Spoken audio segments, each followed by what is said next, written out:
This is SMNI News Channel. Truth that matters.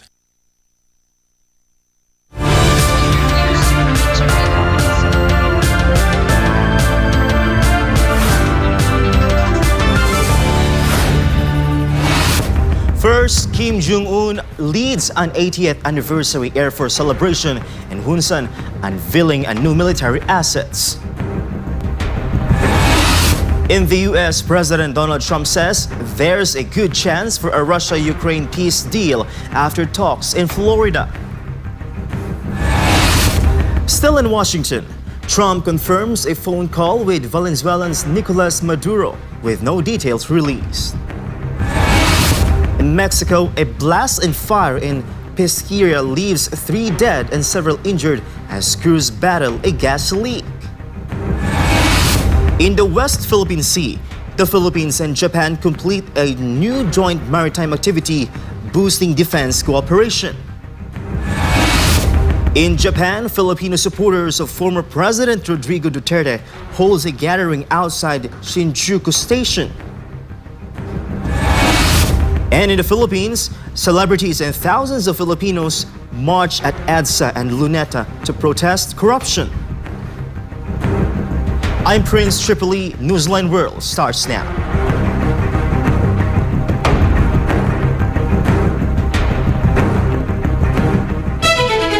North Korean leader Kim Jong-un led a grand celebration in Wonsan on Friday as the country marked the 80th founding anniversary of the Korean People's Air Force, highlighting its historic contribution and announcing new strategic military assets for the force. Joy Tabanao has the details. On Friday, North Korean leader Kim Jong-un attended the celebration of the 80th anniversary of the founding of the Korean People's Air Force in Wonsan. According to a report from the Korean Central News Agency, Kim arrived at Kama Airport and toured the facility with several officials. He then watched an acrobatic display by fighting jets before delivering a speech and attending an art performance as part of the celebration. In his message, Kim praised the Air Force for its historic contributions and emphasized its role in protecting Pyongyang's interests. He also announced that the force would receive new strategic military assets to strengthen the country's air defense. Joy Tabanao, your citizen correspondent reporting for Newsline World. The Trillion Peso March wrapped up generally peaceful. As per the Philippine National Police, the nationwide gatherings, which ended early in the evening, drew more than 55,000 participants. Paul Montibon for the details. The Philippine National Police reports that the Trillion Peso March held on November 30 concluded generally peaceful. The nationwide gatherings ended around 7 p.m. Acting PNP Chief Lieutenant General Jose Melencio Nartates Jr. personally thanked organizers, marshals, and participants of the Trillion Peso March held Sunday. A total of 87 protest activities were monitored across the Philippines. In total, more than 55,000 individuals participated in the peaceful demonstrations. The PNP credited its successful security operations to the deployment of over 15,000 police personnel, including anti-riot units and medical assistance teams across various locations to ensure public order and safety. The Trillion Peso March is a nationwide protest movement calling out corruption and rising prices, drawing participation from church groups, civil society organizations, and various sectoral groups. According to the latest PNP report, no major incident was recorded during the demonstrations. Monitoring teams from the PNP Command Center kept real-time watch through CCTV and ground units stationed across Metro Manila. The Department of Interior and Local Government likewise reported no serious threats to public safety, citing effective coordination among key agencies, including the police. The PNP earlier expressed support for freedom of expression, and authorities say their security response from start to finish ensured orderly assemblies with no civilians harmed. For God and my beloved country, the Philippines, reporting for Newsline World, this has been Paul Montibon, SMNI News. Various groups from different sectors once again took to the streets to demand the resignation of President Ferdinand Marcos Jr. following successive allegations of widespread corruption within the current administration. Almar Fusuelo reports. The long-anticipated trillion peso march movement pushed through this week. The rally, organized by left-leaning groups, drew far fewer participants than expected, leaving Rizal Park in Manila only partially filled. According to the data from the Manila Disaster Risk Reduction Management Office, only around 3,000 individuals joined the rally at Luneta. By around noon, protesters began marching toward Bindiola, but thousands of police officers blocked their advance. Interior and Local Government Secretary John Vic Remulla said authorities would take all necessary measures to protect Malacanang. We will always protect Malacanang. Despite receiving harsh insults from protesters, Remulla said he accepts it as part of his job. Sir, napipikuno ba kayo dun sa segundo? Wala, kasama sa politika yan. Di ba? Kasama yan. Okay lang yan. Pero tao lang tayo. Pero super, okay lang sa akin. Nakita nyo, minumura ako kanina. Okay lang. Kasama yan.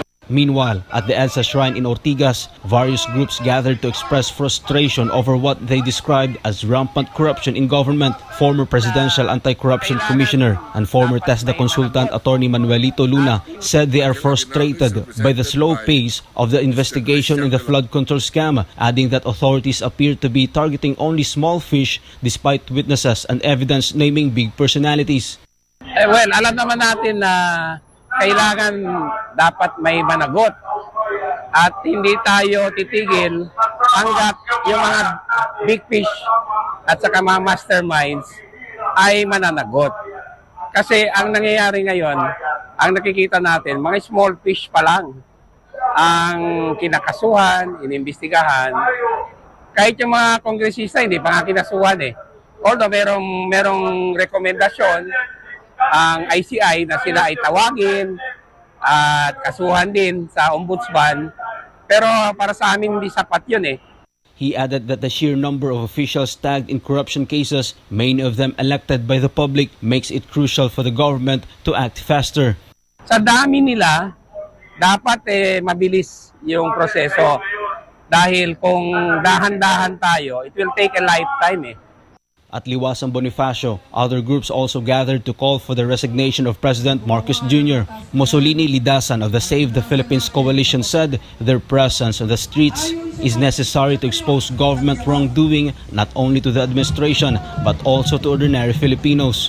Una-una, kailangan natin iparating sa bawat mamamayan yung katiwalian na ginagawa ng gobyerno natin. Flood control, yung insertions at iba't ibang corruption na meron sa BBM administration. Lidasan said they are not afraid of being jailed for calling on the president to resign. Well, alam po natin na sa batas may freedom of speech. Ang ibang gobyerno nga, ang mga parliamentary form of government, kapag ang chief minister nawalan sila ng trust and confidence, pwede nilang tanggalin. Sa atin, pwede rin ganoon. Pwede natin patanggalin ang isang presidente na allegedly drug addict. Afterward, Lidasan's group marched to Mindiola to continue their protest. By around 5 in the afternoon, demonstrators dispersed peacefully. The National Capital Region Police Office declared the series of protest actions generally peaceful, despite simultaneous rallies in multiple locations nationwide. For now, one thing remains clear. Many citizens say they will not stop taking to the streets until those responsible for the alleged misuse of public funds are held accountable. For God, my beloved Philippines, Almar Fusuelo, SMNI News. The Armed Forces of the Philippines welcomed 638 newly commissioned officers during the joint graduation ceremony of the Major Services Officer Candidate course for calendar 2025, held at the Philippine Air Force Gymnasium in Villamor Air Base, Pasay City. The graduates come from the three major services of the AFP, the Philippine Air Force Kahimdalian Class 2025, the Philippine Navy Sagmaraya Class 2025, and the Philippine Navy Bumanawag Class 2025. Each officer completed the rigorous year-long officer candidate course, a program designed to prepare qualified civilians and enlisted personnel with baccalaureate degrees for commissioned service. Guest of Honor President Ferdinand Marcos Jr. attended the ceremony to formally commission the graduates, present awards to the top 4 achievers from each class, and hand diplomas to the class presidents.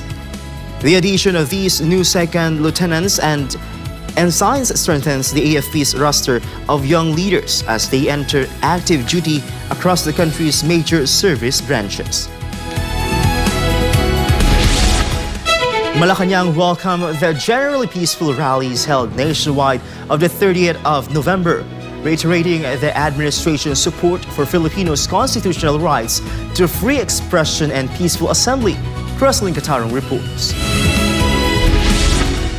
Presidential Communications Secretary Dave Gomez said the government remains committed to safeguarding these democratic freedoms while also ensuring public order during demonstrations. He said the administration believes in freedom of expression and protects the people's right to peaceably assemble.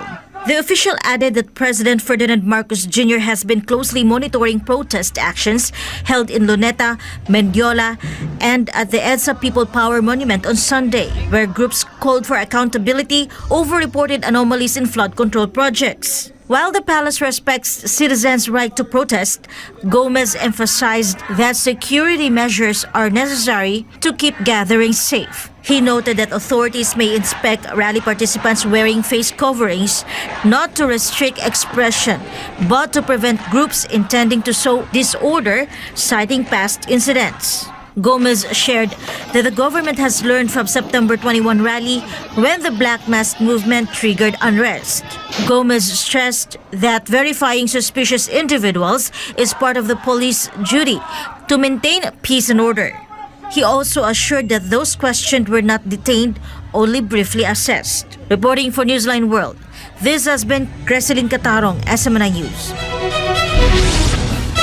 An explosion followed by a fire in Pesquera, Nuevo Leon, Mexico left 3 people dead and 6 others injured, authorities said, as firefighters worked to control the blaze in a gas leak in the residential neighborhood.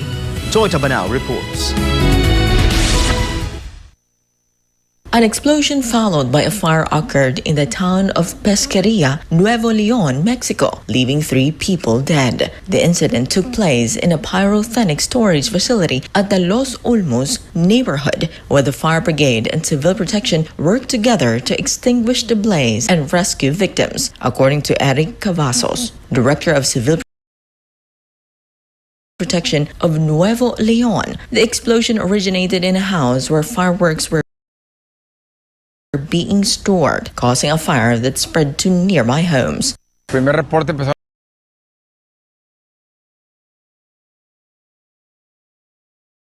a llegar reportes de explosiones en una casa habitación y obviamente lo que se empezó a ver hacia los lados eran pirotecnia o tipo como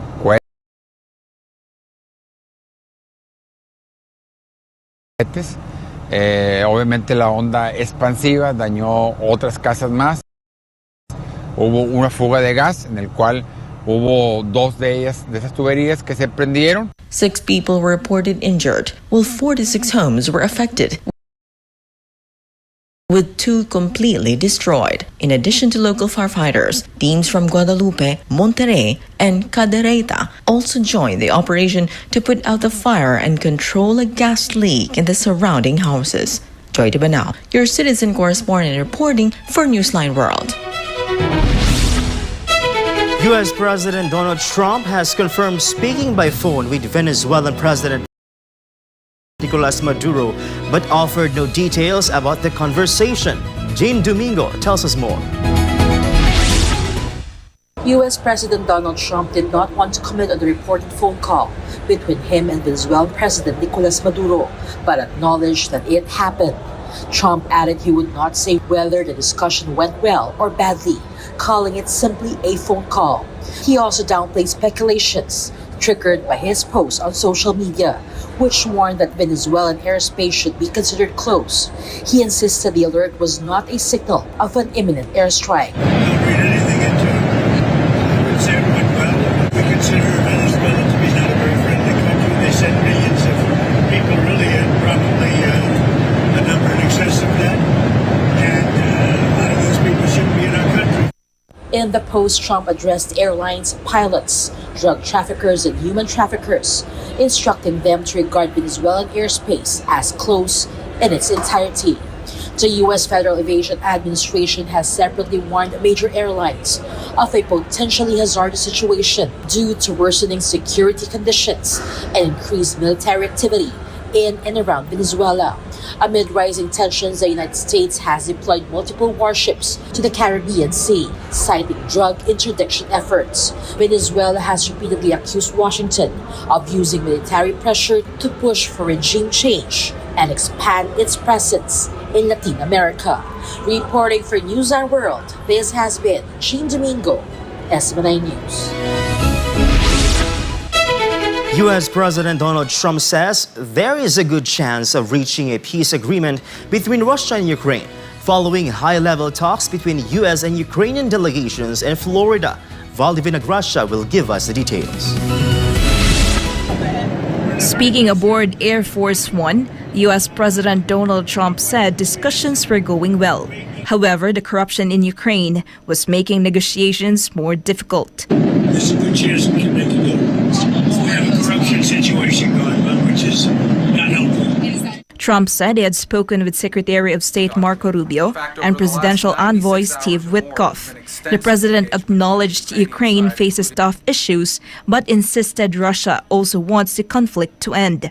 After roughly 4 hours of talks with the Ukrainian delegation, Rubio said the sides made additional progress on a revised peace plan, but stressed there was still more work ahead. Ukraine's lead negotiator Rustem Umerov described the discussions as difficult but productive, saying tangible headway had been made toward a just peace, though significant work remains. Reports say Witkoff and Jared Kushner joined Sunday's Florida talks and are due to fly to Moscow for further discussions. Ukrainian President Volodymyr Zelensky said Umerov had briefed him on the constructive progress, adding that the coming days would be very important and that much can change. Zelensky also said he held separate phone calls with North Atlantic Treaty Organization or NATO Secretary General Mark Rutte and European Commission President Ursula von der Leyen. Reporting for Newsline World, this is Valdivina Gracia, SMNI News. More than 8 months have passed since former Philippine President Rodrigo Roa Duterte was taken into custody at The Hague in the Netherlands. Despite this, members of the Filipino community in Japan continue to demonstrate their support for the former leader. Last Saturday, they organized a gathering outside Shinjuku train station. Guy Saito has the details. Despite the cold weather here in Tokyo, the presence and warmth of Filipinos who gathered in Shinjuku were evident. Participants expressed that regardless of the distance from The Hague, former President Duterte remains in their thoughts and concerns.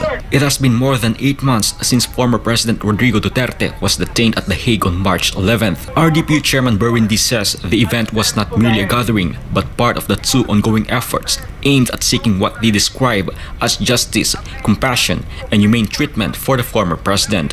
On November 26th, Japanese Senator Yamada received and signed the group's appeal. On the same day, the humanitarian and medical appeal was formally accepted by the House of Councillors of the Japan Parliament.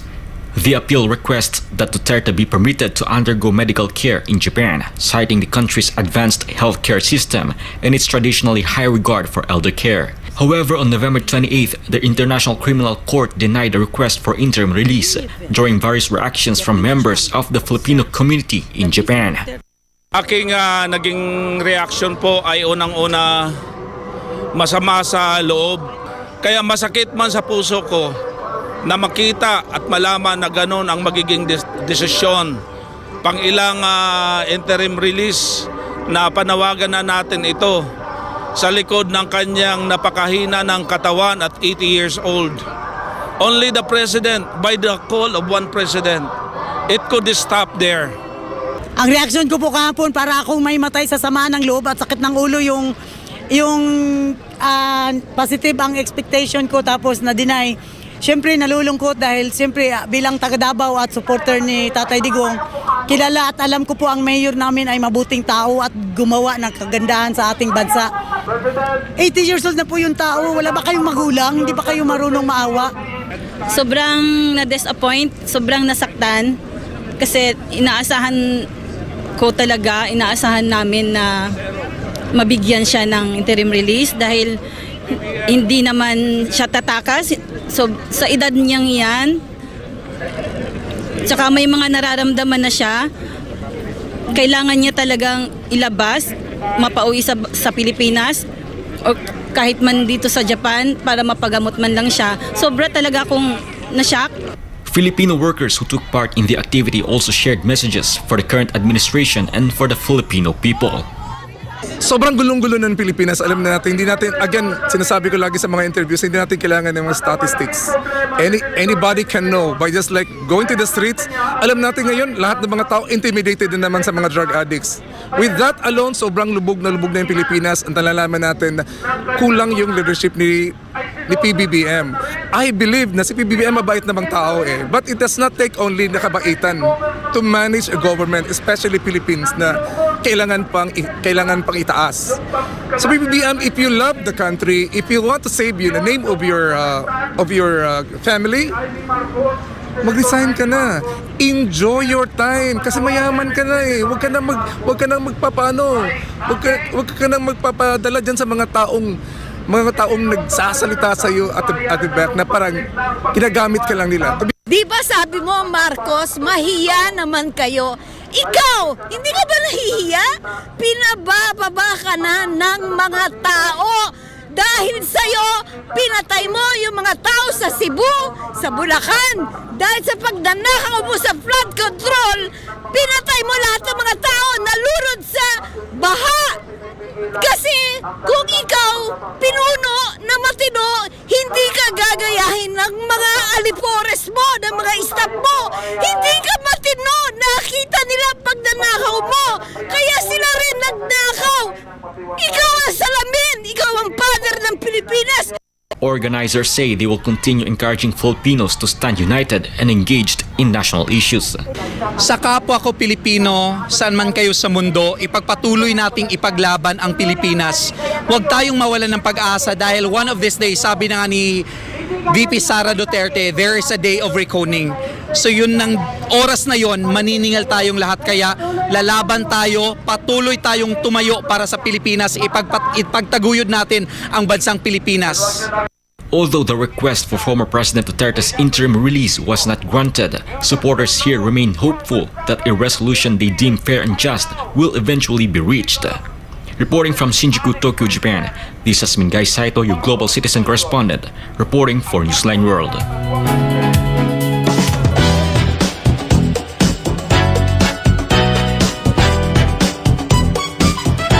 Vanessa Hudgens and husband Cole Tucker welcomed their second child on Saturday, with the actress calling the experience a wild ride in an Instagram post. Meanwhile, thousands of Filipinos joined by beauty queens, actors and musicians took to the streets to protest rampant corruption and call for government accountability, with rallies held at EDSA's People Power Monument and Luneta. On Saturday, and Come Back to Me announced the arrival of her second child in an Instagram post, describing the labor as a wild ride. The photo shows the actress lying in a hospital bed, hooked up to monitors while holding hands with her husband, Cole Tucker, a former professional basketball player for the Los Angeles Angels. Meanwhile, on Sunday, thousands of Filipinos once again came together with prominent personalities to protest against the rampant corruption currently affecting the country. Among those who joined were beauty queens, actors, and well-known musicians. Miss Universe 2018 Catriona Gray called on the Ombudsman to file cases against the implicated government officials and urged the Senate and Congress to pass the anti-dynasty bill. Co-hosting the program held at the People Power Monument in EDSA were Miss Earth Philippines 2025, Joy Barcoma, and Pokwa.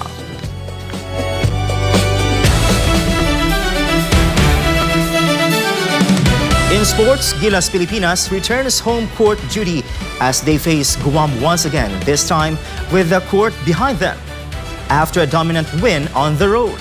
Meanwhile, Bath Rugby surged the top of the Premiership table after the dramatic late try sealed a hard-fought victory over Saracens. Let's find out more about these stories with Elmore Forsuelo.